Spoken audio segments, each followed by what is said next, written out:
ఉత్సవాలు ప్రతి సంవత్సరం మార్చి మార్చి నెలలో వస్తాయండి. అంటే కోరుకొండ తీర్థం వెళ్ళిన తర్వాత 5వ రోజు అక్కడ 5వ రోజు కోరుకొండ తీర్థం 5వ రోజు మనది ఫస్ట్ రోజు స్టార్టింగ్. ఆఖరి రోజు కోరుకొండ తీర్థం ఆఖరి రోజు మనది ఇక్కడ సింగరం తీర్థం ఫస్ట్ రోజు స్టార్టింగ్ అవుద్దండి.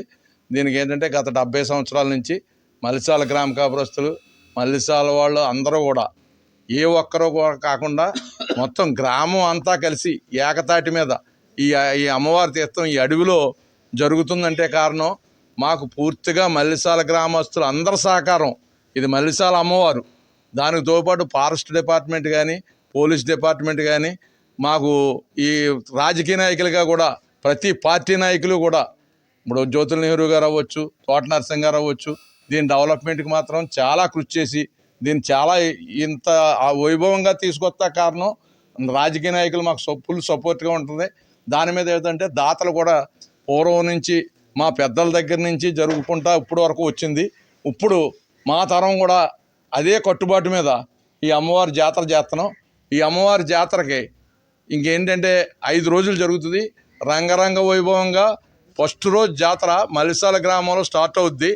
మలిసాల గ్రామంలో స్టార్ట్ అయ్యి మలిసాలలో 3వ తారీఖుని జాతర జరుగుతుందండి. ఆ జాతర అంటే ఇంచుమించు అక్కడ మొత్తం గ్రామస్తులు అందరూ కూడా ఊరంతా కూడా అక్కడే ఉంటుంది.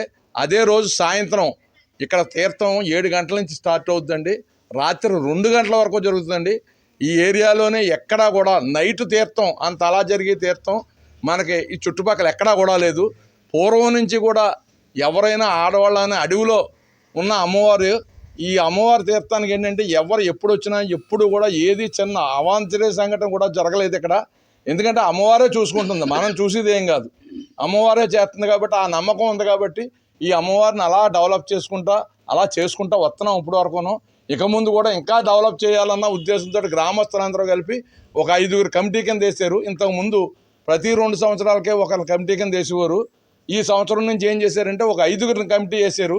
ఈ 5గురు కమిటీ కలిసి ఏకతాటిపత్యంగా కాకుండా ఊరందరినీ కలుపుకొని 5గురు కూడా ఊరందరినీ కలుపుకొని వెళ్తాం. కాబట్టి చాలా అందంగా జరిపించాలి అన్న ఉద్దేశంతో మొత్తం ఎక్కడెక్కడ ఉన్న వాళ్ళకి కూడా మేము అనౌన్స్మెంట్ చేసుకుంటా మొత్తం దీన్ని డెవలప్ చేయాలన్న ఉద్దేశంతో చేస్తున్నాం.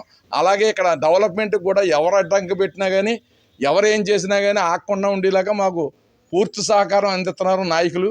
ఆ నాయకులు మన నెహ్రూ గారు అలాగే తోట నరసింహ గారు ఎప్పటికప్పుడు దీన్ని పర్యవేక్షణతో ఉంటున్నారు. కాబట్టి మాకు ఏ విధమైన ఇబ్బంది లేకుండా ప్రతి పార్టీ ఆ పార్టీ ఈ పార్టీ అని లేదు, ప్రతి పార్టీ నాయకులు కూడా మాకు కలిసి వస్తున్నారు. కాబట్టి ఊళ్ళో గ్రామస్తులందరూ కలిపి చేస్తున్నాం. కాబట్టి ఈ తీర్థం ఇంత వైభవంగా జరుగుతుంది.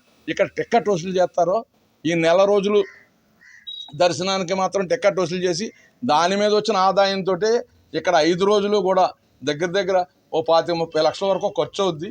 అది డొనేషన్ రూపంలో అయితే భక్తులు ఇచ్చింది అయితే ఏదైతే మొత్తం మీద ఏదైనా సరే ₹1 కూడా ఎవరో ఇందులో స్వార్థం లేకుండా ఖర్చు పెడుతున్నాం. కాబట్టి ఈ అమ్మవారి తీర్థం ఇంత ఎలా జరుగుతుంది, ఇది ఇంకా భవిష్యత్తులో కూడా ఎలా జరగాలని నేను ఆ సింగరామ తల్లిని కోరుకుంటున్నాను. బయటపాలెం వెంకటసున్నారాయణ ఆత్మ కమిటీ చైర్మన్ని. శ్రీంగరమ్మ తల్లి అమ్మవారు అంటే చాలా మహత్యం ఉన్న తల్లి అండి. పూర్వకాలం మన పెద్దలు ఇక్కడ మంచినీళ్ళు లేని టైంలో బళ్ళు మీద నీళ్ళు తెచ్చి ప్రజలకి నీళ్లు పోసి మంచినీళ్ళు పోసి ఆ రకంగా డెవలప్ చేశారండి. దాని తర్వాత మా తరం వచ్చిన తర్వాత ఇలాగే సంవత్సరం 2 సంవత్సరాలకు ఒకరి చొప్పుని అలా చేసుకుంటూ వచ్చి ఇప్పుడు ఒక 5 మా కమిటీ వేసి ఈ తల్లి జాతరకి అందరి సహకారంతో శాసనసభ్యులు జ్యోతుల నెహ్రూ గారి సహకారంతో అలాగే మాజీ ఎమ్మెల్యే గారు తోట నరసింహ గారు, మాజీ ఎమ్మెల్యే గారు చంటిబాబు గారు, వీళ్ళందరి సహకారంతో ముందుకి మనకి ఇక్కడ ఏ అడ్డంకులు లేకుండా ఫారెస్ట్ వారితో కానీ అందరూ ఫారెస్ట్ వారు కూడా మాకు సహకరిస్తున్నారండి. ఈ తల్లి అంటేనే తెలంగాణ, హైదరాబాదు, సికింద్రాబాదు ఇతర రాష్ట్రాల నుంచి కూడా వచ్చి ఈ తల్లి గురించి సింగరమ్మ తల్లి దగ్గరికి ఒకసారి వస్తే దండం పెట్టుకుంటే మళ్ళీ సంవత్సరం వచ్చి ఈ తీర్థం ఎప్పుడు మా చిన్నప్పుడు సింగరమ్మ తల్లి తీర్థం అంటే ఎప్పుడు అని అడిగేవారు మా బంధువులందరూ. ప్రతి ఊరు ప్రతి గ్రామస్తులు కూడా సింగరమ్మ తల్లి తీర్థం అంటే వచ్చి ఆ తల్లికి దండం పెట్టుకుని వెళ్తారండి. మహామహత్యం అని తల్లి అండి ఇది. సింగరమ్మ తల్లి అందరు దైవాళ్ళు అందరం మా ఊరంతా పార్టీలు ఉండవండి. మాకు తల్లి తీర్థం అంటే తల్లి పేరు చెప్తేనే పార్టీలు ఉండవు, అందరం కలిసి చేస్తాం. మేము అందరం ఏకస్తులయ్యి ఈ తల్లి వల్ల మేము అందరం సుఖ సంతోషాలతో ఉన్నామండి.